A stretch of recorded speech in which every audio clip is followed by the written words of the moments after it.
Hello guys, in this video I'm going to show you how you can add two or more overlay in CapCut PC.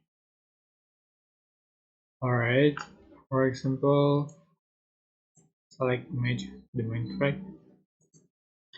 I'm going to add the overlay, so first overlay, put on top, can resize.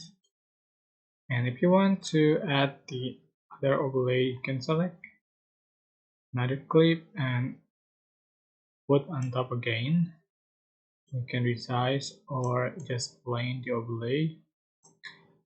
So select another clip, put on top, or overlay. Yeah, as an overlay you can put on top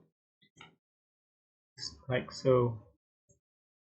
So you can put the overlay maximum is 6 overlay, but you can add more than 6 overlay. Just select the clip, right click, create component clip, and you can add another overlay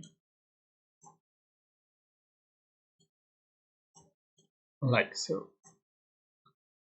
Right, that's how you can add two or more overlay in CapCut PC. I hope this tutorial was helpful for you. Don't forget to like, comment, share, and also subscribe. Thank you so much for watching.